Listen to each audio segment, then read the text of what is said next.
Just want to light this on fire, stifle that. Wow, there's like so many different layers coming in. Yeah. Like all the way through the bite, through the swallow. It's so delicious.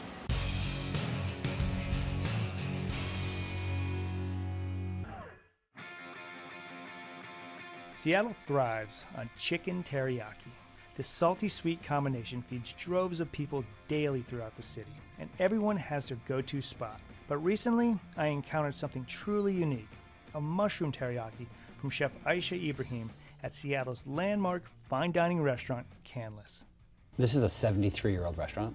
It was started by our great-grandfather in 1950.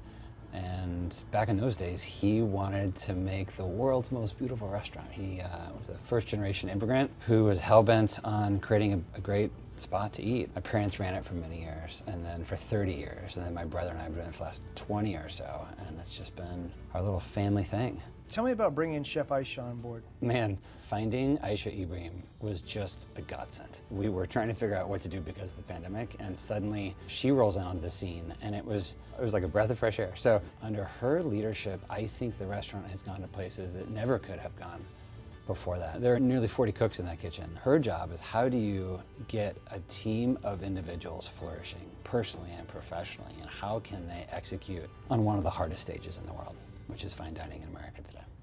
At some point, I was like, wouldn't it be fun if Canlis had their name in the hat in the teriyaki game? We can do anything. What would we do with teriyaki and the idea of teriyaki on this level? We have technology. We have, very, very complex experiences in fine dining. Like, what do we do with teriyaki to like try to celebrate it, to allow it to find a place within a meal like this?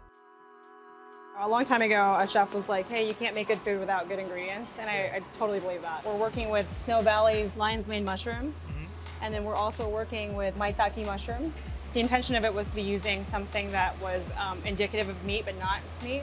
Yeah. And also a combination of like wild and cultivated ingredients on like the mushroom side. So we are working with 2-to-1 spruce tips to Okinawa sugar that gets pressed and steamed, and that's what makes our spruce syrup. It's almost musty at first, and then kind of gives way to this Christmas tree farm kind of aroma. Chef Aisha kickstarts the recipe with some mirin, sake, ginger, and tamari, as well as some specialty sugar. This is 120 grams of Okinawa sugar. Just want to rein that in. It does come very clumpy like that, and over time, as the heat kind of travels through it, it starts to break down, and so we want to be constantly whisking that. Basically, we want to get it on like medium-high heat. We're cooking in a French top here, so majority of the heat's going to come from the center. I just want to get it close enough. Keep an eye on it because of that Okinawa pumping up. So we're kind of just slowly whisking it to kind of redistribute those sugars around on the bottom. Okay. We're reducing this by half. So now we're going to add spruce teriyaki into our teriyaki madre. So that's the finished teriyaki sauce that we were reducing earlier with the spruce syrup added to it. With the spruce syrup added to it, exactly. And so we've already had the appropriate reduction in this pot here. Kasu butter goes in. We just want that flavor to seep through just a little bit before we blend this. We're just gonna buzz this up. We're basically just pureeing this until we get this nicely incorporated. And now it's ready to strain. So I'm just gonna take this and pass it through the chinois. This is our finishing sauce. Okay. So we're gonna be cooking in this. It becomes like the teriyaki sauce. With the sauce completed, Chef Aisha turned her attention to the rice with a level of detail that was befitting the executive chef of Canlis. It's been washed in 5 different stages and soaked according to when it's harvested. This goes into our denabe, already been seasoned. We go with our rice. And after our rice, we go again with our smoked mushroom dashi. It's very umami forward. And this has been weighed out specifically to fit. When we are cooking rice like this in this method, it's very particular how to manage the heat. It should have a bit of tooth to it, and I think the beauty of cooking rice in this way is the individual, like you'll get like the individual grains. It blew my mind. I've had, I've eaten rice my entire life, and I had never eaten rice like with that degree of perfection and texture. Now I do it as much as I can get away with. Yeah. While the rice cooked, Chef started on the mushrooms. So we're gonna get this pan a little bit hot on medium-high. I'm gonna start with 80-20. I'm gonna add some lion's mane to this. Very quickly, it's gonna pick up some of that golden brown, which is great. In my mind, when I'm thinking about the range of moisture I'm looking to push out from here, you'll see this kind of break down just slightly. It will start to soften. When you start to see that, that is when I add the maitake mushrooms in the process. So we'll add our maitakes here. And this is gonna come together pretty quickly. We're gonna reduce this just slightly. Add the lid on top and let that go. And to finish, we'll just be adding a touch more katsu butter to this pan. Most of our recipes are very annoying because they're like that. The sauce is starting to come together just a little bit. Yeah. And then now we'll just be finishing it with that lid sort of closed for a moment to kind of like keep that heat and moisture contained. Wow, there's like so many different layers coming in. Yeah. Like all the way through the bite, through the swallow.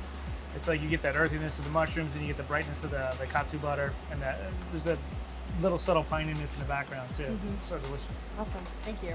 So we're gonna take these mushrooms and pop them into this small tray. This tray fits inside our smoker here. So it's like nice and light, flavorful, floral, aromatic. It imparts that kind of flavor complexity on food as well. And then this is just gonna go inside. Just wanna light this on fire. Stifle that. With all the components ready, it was time to plate. Gnocchis that have been poached in dashi. We've got 2 types of pickles here. We have the ramp bulbs on the bottom, and then we've got the ramp tops. And so the ramp tops we've used to just kind of like bundle this up like a nice little bouquet. And so it looks way more composed. And to finish it, we're just gonna pull our teriyaki. We just want enough of the sauce to kind of glaze the top here. So this is my interpretation of teriyaki, and this is our Canlis version 1.0. When I think of what this restaurant stands for, it very much expresses time and place. I get to be the 7th chef here, and also I know the first woman at like running the kitchen. It's been fun to kind of take risks in this position. One of the things I'm very excited about is the chapter I'm coming into, which is more expression of like my Filipino heritage. Growing up in a place like West Virginia and being like the only brown person at my school made me deeply ashamed of like that culture for a long time. And I'm like, why was I so ashamed of it? It's so cool, it's so special, it's so unique. Now is kind of the time where I'm sort of celebrating it, embracing it, and being able to be proud of sharing it with our guests each night. After bearing witness to Chef Aisha's incredible techniques, I was finally ready to dive into the Canlis version of teriyaki. Joining me for this beautiful meal was Seattle Times food columnist Tan Vinh. All right, Tan, this looks pretty amazing. This is not your regular chicken teriyaki shop on the corner. Right off the bat, I get that straw smoke. It's not overly sweet at all. It's really rich in umami. It's a nice butteriness from that katsu butter. And the mushrooms themselves are very meaty. It's like a party in my mouth right now. Yeah. Holy cow.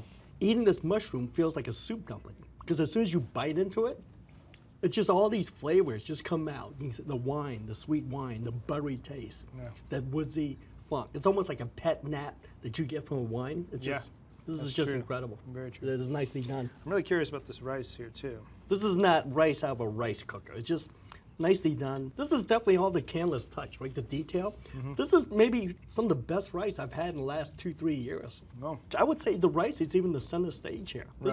It's fantastic. Yeah, every detail's been considered. I feel like it all comes back to balance. Like you get an initial slight pop sweetness, like here the sweetness is less, but then it follows up with that saltiness, a little bit of umami, just a richness to it that really fulfills everything that you're craving, you know? I love that Canlis is doing this because it shows you the possibility, the range of Asian food. Because I think people have this image of Asian food, it's always street food. And here they are, they're taking teriyaki, and whether they intend to or not, they say, hey, we're gonna do teriyaki, and we're gonna lift it. We're gonna make it into an art form. This is like a Michelin star teriyaki dish. And you say, look at the detail. Look like even the proportion, how everything is cut. This is like a masterpiece. So overall, this is like a teriyaki like I've never had before. Right. I mean, the richness, the umami, the balance, it's just really incredible. Right. And I think it's just such a special dish. Chef Aisha's talent in the kitchen and her inventive spin on Seattle's signature teriyaki adds to the great legacy of Canlis, and it paves the way for the future while still acknowledging the past. I loved my time at Canlis. Their mark on the food scene here in Seattle is undeniable. If you have any restaurants in the area that you think I should visit, shout them out in the comments below, and don't forget to like and subscribe.